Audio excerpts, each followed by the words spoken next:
कौन कौन सी अप्रोचेस होती हैं डिजिटल मार्केटिंग में, कौन कौन से हम यहाँ पर स्ट्रेटजीज इस्तेमाल करते हैं, इन्हीं सब बारे में आज आपको इस वीडियो में हम आपको जानकारी देंगे। नमस्कार दोस्तों, मेरा नाम है निखिल। स्वागत है आपका मेरे YouTube चैनल पे। इस चैनल में हम आपको फ्री ऑनलाइन कोर्स करवा रहे हैं डिजिटल मार्केटिंग का, वो भी आपकी अपनी पसंदीदा लैंग्वेज हिंदी में। तो आपको अगर ये वीडियो जरा सा भी फ्रूटफुल लगता है, पसंद आता है, तो इस वीडियो को लाइक करें, चैनल को सब्सक्राइब करें, साथ ही दिए गए नोटिफिकेशन बेल को भी दबा दें, जिससे हमारे हर अपकमिंग वीडियो की जानकारी आप तक समय रहते मिल पाए। तो जैसे कि हम बात कर रहे थे यहाँ पर अप्रोचेस की, तो बहुत तरह की अप्रोचेस यहाँ पर होती हैं, जिसमें एक स्मार्ट अप्रोच हम लोग लेके चलते हैं। क्या होती है स्मार्ट अप्रोच, कौन कौन से उसके अंदर पैरामीटर्स हैं जिनको हमें ध्यान रखना होता है, और डिजिटल मार्केटिंग में किस तरह से वो हमारे लिए काम करते हैं। तो ये सारी चीज़ें आज के इस वीडियो में हम आपसे डिस्कस करेंगे। आपके जो भी सवाल हों इस वीडियो से रिलेटेड, आप कमेंट सेक्शन में हमसे पूछ सकते हैं। आपको बता दें कि अगर नंबर ऑफ कमेंट्स ज़्यादा होंगे तो हम यहाँ पर YouTube और Facebook पर भी लाइव आके आपके सवालों के जवाब देने का पूरा प्रयास करेंगे। आपके अगर कोई सुझाव हों तो कमेंट सेक्शन में आप वो भी हमें मेंशन कर सकते हैं, जिससे कि हम अपने वीडियोस को और ज़्यादा इम्प्रोवाइज कर सकें और ज़्यादा बेहतर बना सकें। साथ ही अगर आप किसी खास टॉपिक पर भी वीडियो चाहते हो तो उसके लिए भी आप हमसे रिक्वेस्ट यहाँ पर कर सकते हैं। तो अब सीधा चलते हैं स्क्रीन पर और डिटेल में देखते हैं आज के इस वीडियो को। तो जैसे कि हम यहाँ पर डिजिटल मार्केटिंग का कोर्स करवा रहे हैं, और जिसमें आज का जो हमारा टॉपिक रहेगा वो है approaches and categories in digital marketing.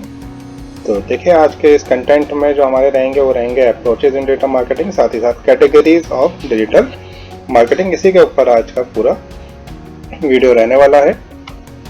तो यहाँ पर डिजिटल मार्केटिंग के अंदर हमारी एक अप्रोच होती है जिसको हम कहते हैं स्मार्ट अप्रोच। स्मार्ट अप्रोच में आपका जो एस है, एस सिग्निफाइज करता है स्पेसिफिक। देन इसके बाद आता है मेजरेबल, मेजरेबल फॉर एम। तो स्मार्ट का जो एम है वो है मेजरेबल। देन इसके बाद आता है ए, तो ए से आता है हमारा अटेनेबल। देन इसके बाद है हमारा आर, आर सिग्निफाइज रेलिवेंट। और लास्ट में आता है हमारा टी, तो टी है हमारा टाइम बाउंड। तो ये 5 चीजें हैं जो कि हमारे अप्रोचेस कहलाती हैं डिजिटल मार्केटिंग की: स्पेसिफिक, मेजरेबल, अटेनेबल, रेलिवेंट और टाइम बाउंड। और इसलिए इसको हम स्मार्ट के नाम से या स्मार्ट अप्रोच के नाम से भी जानते हैं। अब देख लेते हैं इसको कि क्या है ये स्मार्ट अप्रोच, किस तरह से काम करती हैं। तो सबसे पहले यहाँ पर बात कर लेते हैं स्पेसिफिक की। तो स्पेसिफिक में हमारा है make sure your goals are focused and identify a tangible outcome. जो भी हम यहाँ पर आउटकम चाहते हैं कि हम जो भी काम कर रहे हैं, जो भी हमारे गोल्स हों, वो टेंजिबल इन नेचर हो, इनटेंजिबल या नॉन टेंजिबल ना हो। तो हम जो भी काम करेंगे किसी टेंजिबल आउटकम के लिए ही करेंगे। अगर हमारे पास स्पेसिफिक गोल नहीं होगा तो कभी भी हमें डिजायर्ड आउटपुट नहीं मिल सकता। फॉर एग्जांपल, आप घर से निकलें और आपको किसी डेस्टिनेशन पर पहुंचना है, आप रेलवे स्टेशन गए, आप बस अड्डे गए और आप वहां जाके बीच में खड़े हैं, लेकिन आपको ये नहीं पता कि आपकी डेस्टिनेशन क्या है। तो फिर आप चाहे किसी भी बस में बैठ कर सवारी करते रहिए, आप किसी भी ट्रेन में सवार होकर जाते रहिए, आप कभी भी अपनी डेस्टिनेशन पहुंच ही नहीं पाएंगे, क्योंकि आपको डेस्टिनेशन पता ही नहीं है। तो यहाँ पर भी स्पेसिफिक आपको होना पड़ेगा। आपको पता होना चाहिए कि आपकी डिजिटल मार्केटिंग मान लिया आप कोई कैंपेन रन करा रहे हैं, आप कोई एडवर्टाइजमेंट दे रहे हैं, चाहे फेसबुक पर चाहे गूगल पर, तो आपको पता होना चाहिए कि आपके इस एडवर्टाइजमेंट के आउटकम क्या आने चाहिए। आपको कितना यहाँ पर लाइक लेना है, कितना शेयर करवाना है, कितना एंगेजमेंट चाहिए, कितने व्यू चाहिए, ये सारी चीजें आपके पहले से पता होनी चाहिए, आइडेंटिफाइड होनी चाहिए। अगर ऐसा नहीं है तो फिर यहाँ पर इशू होगा, आपके जो डिजायर्ड आउटकम है, जो आपको रिजल्ट चाहिए, वो आपको नहीं मिल पाएंगे। तो इसलिए यहाँ पर स्पेसिफिक का काफी अहम रोल प्ले होता है। फिर इसके बाद बात कर लेते हैं, इसके बाद आता है आपका मेजरेबल।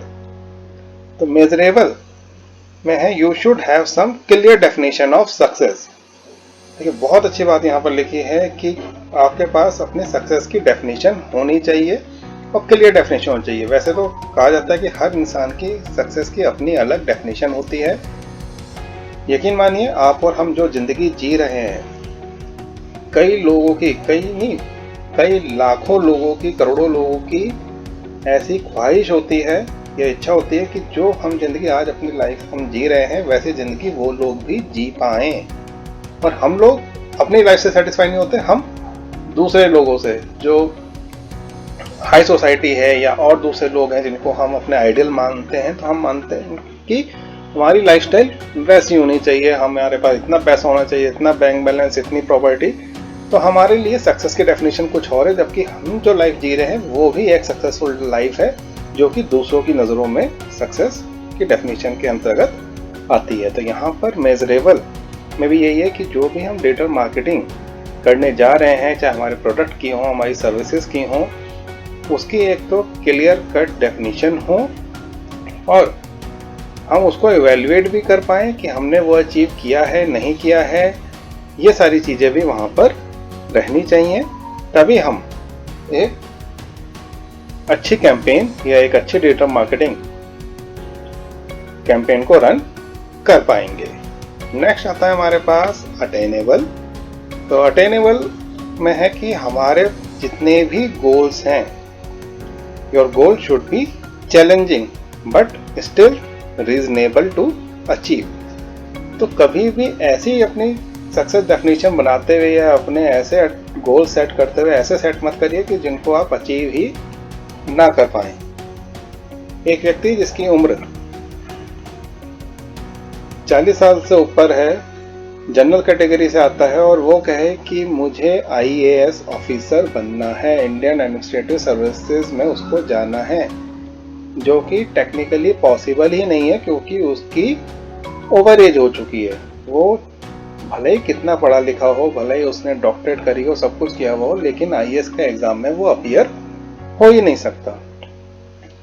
तो चैलेंजिंग गोल्स जरूर होने चाहिए। आपने एक स्टार्टअप शुरू किया, आपने कहा कि अगले 2 महीने के अंदर मुझे इस स्टार्टअप से 5,000 रुपये कमाने हैं, अगले 6 महीने में 10,000 और 1 साल के अंदर मुझे इससे रेगुलर इनकम चाहिए 25,000 या 30,000 की।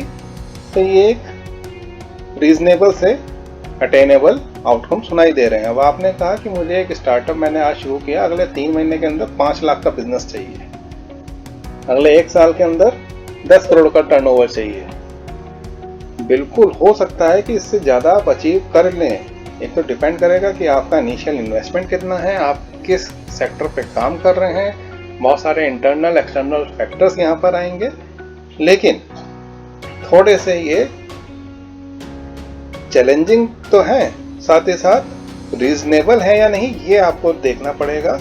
क्योंकि अगर एक आप स्टार्टअप शुरू कर रहे हैं और विद इन अ ईयर आप अगर चाह रहे हैं कि 10 करोड़ का टर्नओवर आ जाए, तो मे बी कुछ केसेस को छोड़ दें, अगर एक्सेप्शन छोड़ दें, तो बिजनेस में इतनी जल्दी आपको 10 करोड़ का प्रॉफिट होना शुरू नहीं होता है। तो वो भी आपको देखना पड़ेगा कि आपके जो गोल्स आपने सेट करे हैं रीजनेबल होने के साथ साथ, चैलेंजिंग होने के साथ साथ भी अटेनेबल भी हैं या नहीं। ऐसा तो नहीं आपने हवाई में कुछ सोच करके, प्लान करके कुछ गोल सेट कर लिया, वो अचीव नहीं हो रहे, तो उससे क्या होगा, फ्रस्ट्रेशन आएगी, आप कभी भी फिर अच्छा आउटकम जनरेट नहीं कर पाएंगे। आपने कहा कि ये मेरी एड कैंपेन है और इस पे 200 मिलियन व्यू होने चाहिए, तभी मैं मानूंगा कि मेरी ये एड कैंपेन सक्सेसफुल हो गई। अब 200 मिलियन व्यू आपने अपने लिए टारगेट रख लिया है, बहुत चैलेंजिंग भी रखा है, लेकिन क्या रीजनेबल भी है? तो वो सारी चीज़ें यहाँ पर डिपेंड करती है। हो सकता है कि आपको पूरे साल छोड़ो, आपको 2 महीने के अंदर आपको 200 मिलियन पूरे हो जाएं, तो ऐसा भी है, पॉसिबल भी है, लेकिन थोड़ा सा आपको रीजनेबल होकर चलना होता है। नेक्स्ट होता है आपका relevant. So this is about getting real with yourself and ensuring what you are trying to achieve. तो आपको यहाँ पर थोड़ा सा रेलिवेंसी फैक्टर भी चेक करना होता है कि जो आपने अपने लिए गोल सेट कर रहे हैं, जो भी आप अपने लिए एड कैंपेन डिज़ाइन कर रहे हैं, जो भी आप उसमें फ्रूटफुल रिजल्ट चाहते हैं, क्या वो सारे के सारे आपके रेलिवेंट भी हैं या नहीं। क्या वहाँ पर जो आप अचीव कर पा रहे हैं वो रेलिवेंट है या नहीं। मान लीजिए, अब रेलिवेंसी को उस तरह से मानिए कि आप नौकरी करते हैं और आपका अपना एक यूट्यूब चैनल भी है। इनिशियल गोल है कि मुझे अपनी कंपनी में एक अच्छी पोजीशन चाहिए, एक अच्छा सैलरी पैकेज चाहिए और पार्ट टाइम या एक सेकेंडरी सोर्स ऑफ इनकम के तौर पे यूट्यूब से अर्निंग चाहिए। हो क्या रहा है, कंपनी में आप अच्छा परफॉर्म नहीं कर पा रहे हैं, बॉसेस आपके खुश नहीं हैं, कलीग्स के साथ आपका झगड़ा होता रहता है, प्रमोशन या अप्रेजल तो छोड़ दीजिए, जॉब बचाने की ज़्यादा टेंशन चल रही है। वहीं दूसरी जगह आप अपने YouTube चैनल पे बहुत टाइम दे रहे हैं, बहुत अच्छे से काम कर रहे हैं, बहुत अच्छा पैसा कमा रहे हैं। तो क्या अगर ये पूछा जाए कि आप पैसा कमा पा रहे हैं, आप कहेंगे बिल्कुल कमा रहे हैं, एक अच्छा सोर्स ऑफ अर्निंग मेरे को आ रही है, यूट्यूब से भी है, मेरी नौकरी भी है। आपके इनिशियल गोल क्या थे कि आपको अपनी नौकरी से एक अच्छा लाइफस्टाइल चाहिए, एक अच्छा सैलरी पैकेज चाहिए।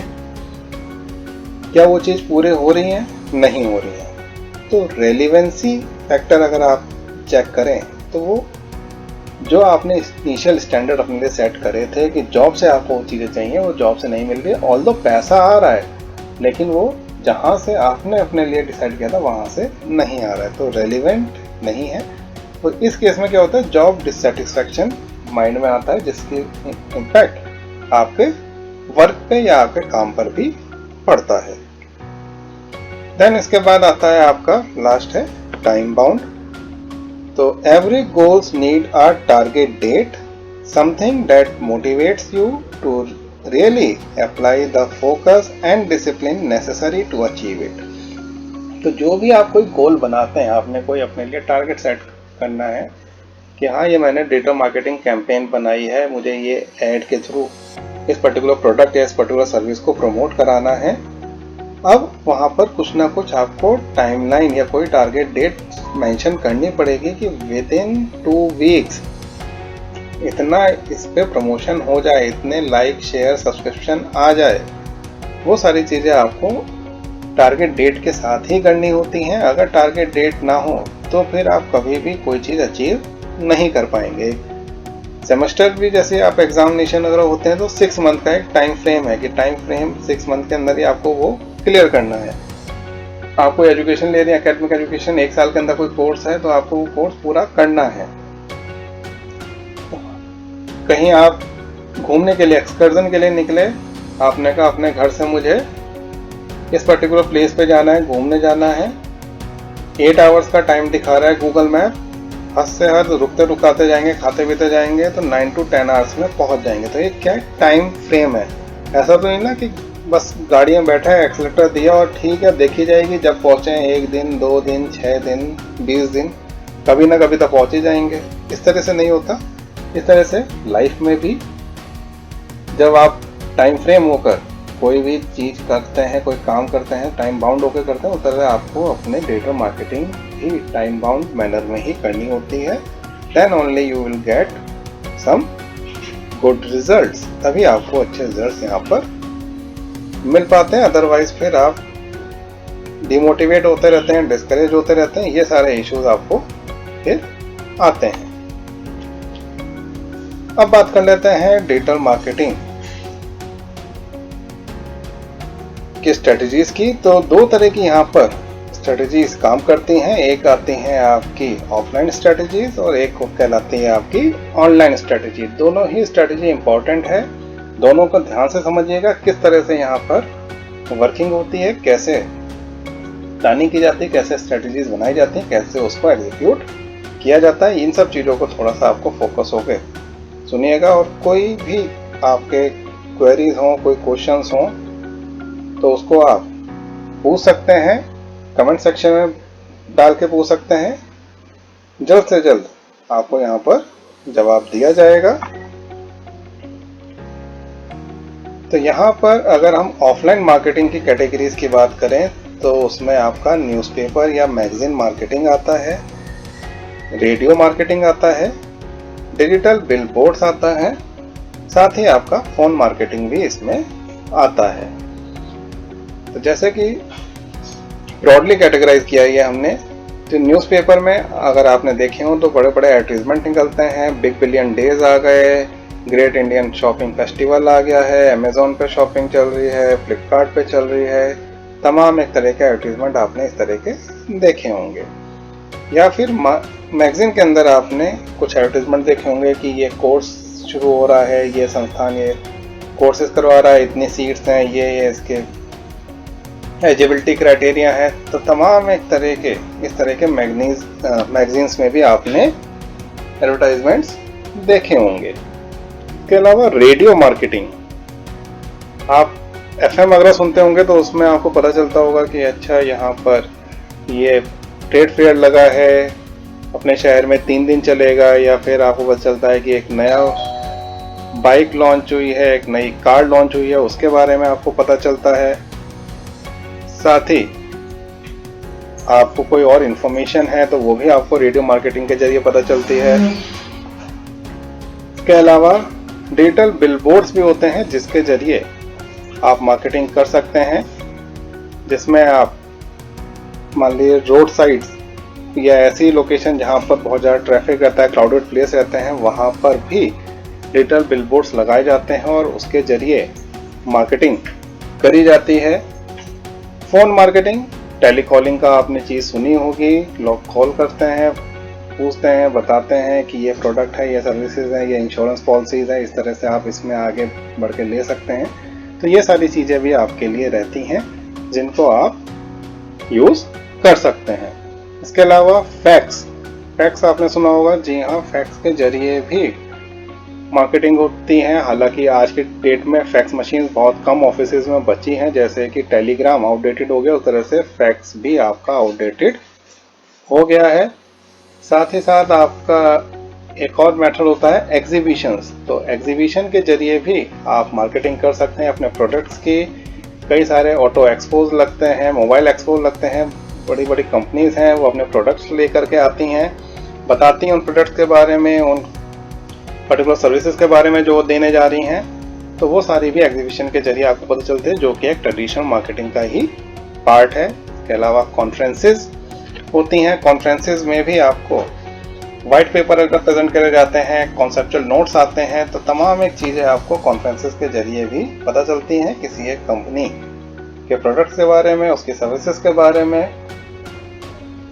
टीवी कमर्शियल्स, टीवी अगर तो सबने देखा ही होगा और टीवी पर एड्स भी देखे होंगे। कई बार तो समझ में नहीं आता कि ये किसी डेली सोप में या किसी जो हम प्रोग्राम देख रहे हैं, रियलिटी शो देख रहे हैं, उसके बीच में ऐड चल रहे हैं या ऐड के बीच में वो प्रोग्राम चल रहा है। इतना ज़्यादा वहाँ पर चीज़ें होने लगती हैं। देन इसके बाद आपका नेटवर्क मार्केटिंग भी आता है। नेटवर्क मार्केटिंग शायद आप लोगों के घर पे कभी ना कभी कोई पर्सन आए हों जिन्होंने MLM की, हम यहाँ बात कर रहे हैं मल्टी लेवल मार्केटिंग, कि आप हमारे नीचे जुड़िए, 2 लोग जुड़ेंगे, देन आपके नीचे 2 लोग और जुड़ेंगे, फिर उनके नीचे 2 लोग और जुड़ेंगे, इस तरह से एक चेन बनती चली जाएगी और उसके बाद लाखों रुपए आपका महीने का आने शुरू हो जाएगा। तो इस तरह की नेटवर्क मार्केटिंग का भी आपने सुना होगा, जो कि बहुत ज़्यादा लोग यहाँ पर करते हैं और ये भी आपका ट्रेडिशनल मार्केटिंग का ही कॉन्सेप्ट है। एमवे आगरा जो है वो इसी के अंदर ही आता है, जिसके जरिए लोग अपने प्रोडक्ट्स वगैरह की मार्केटिंग करते हैं।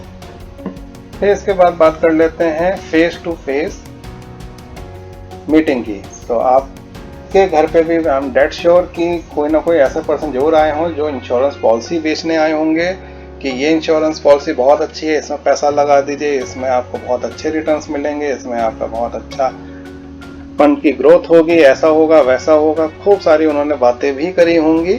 तो ये भी आपका ट्रेडिशनल मार्केटिंग के ही ग्रुप में आता है। इसके बाद डायरेक्ट मेल, कई बार क्या होता है हमारे पास चिट्ठी आती है, अब तो खैर चिट्ठियों का जमाना काफ़ी कम हो गया, अदरवाइज आपके पास न्यूज़लेटर्स आते हैं, पैम्पलेट्स आते हैं, ये सारा भी आपका जो है ये आपका ट्रेडिशनल मार्केटिंग का ही पार्ट है। इसके अलावा घर पर अगर आपको याद हो तो अब तो नहीं, लेकिन पहले के समय में सेल्स बॉय सेल्स गर्ल्स आया करते थे और वो फ्री प्रोडक्ट सैंपल्स दिए के जाया करते थे कि आप हमारे प्रोडक्ट को यूज़ करके देखिए, अगर अच्छा लगा तो नेक्स्ट टाइम आप हमसे खरीदिएगा, ये इसकी कॉस्टिंग है, ऐसा प्रोडक्ट है, ये है वो है, तमाम एक बातें वहाँ पर बता के जाते थे।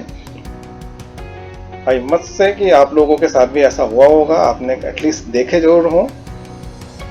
तो इस तरह की भी जो प्रोडक्ट सैंपल वाली मार्केटिंग है, ये भी आपकी ट्रेडिशनल मार्केटिंग का ही पार्ट है। इसके अलावा जो इसे हमने फोन मार्केटिंग का, इसको हम कोल्ड कॉलिंग भी कह सकते हैं, जिसमें कॉल करके अपने प्रोडक्ट अपने सर्विसेज के बारे में दूसरे लोगों को बताया जाता है और उनको कन्विंस करने की कोशिश की जाती है कि वो आपके प्रोडक्ट या आपकी सर्विसेज को ऑप्ट कर लें।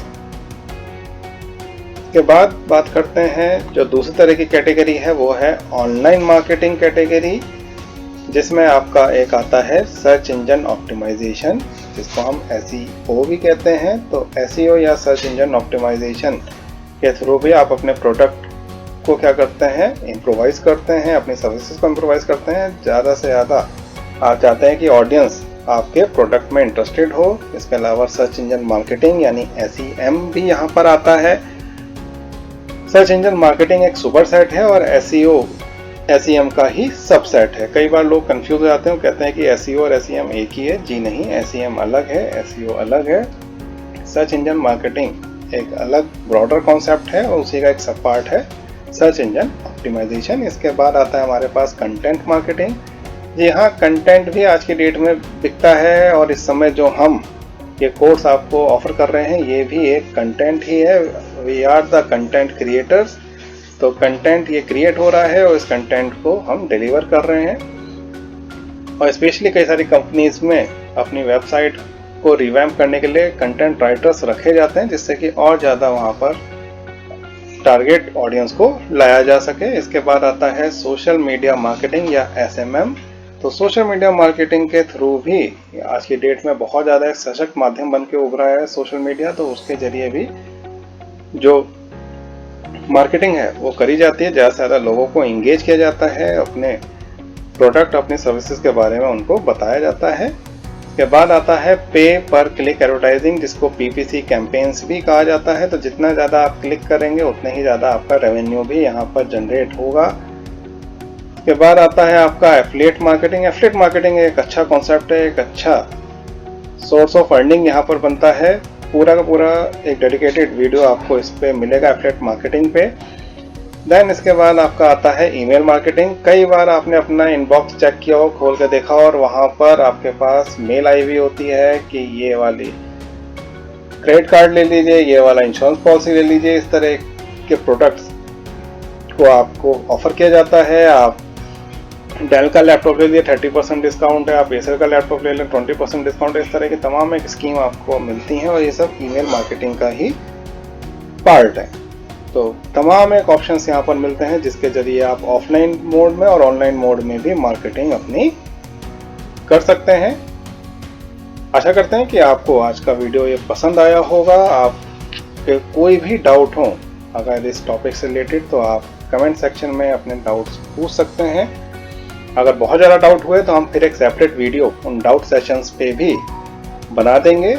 अदरवाइज हम लोग डायरेक्ट ही आपके जो डाउट हैं उनको क्लियर करने की कोशिश करेंगे।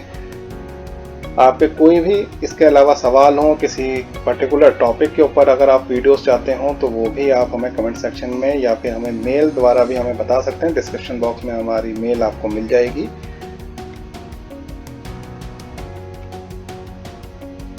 तो बने रहिए हमारे साथ और इस डिजिटल मार्केटिंग दुनिया में कितना कुछ एक्सप्लोर करने को है वो जानते रहिए, सीखते रहिए। और अगर कुछ भी आपको लगता है कि हमसे छूट रहा है या आप कुछ यहाँ पर ऐड ऑन करना चाहते हैं तो वो हमें आप ज़रूर बताते रहिए।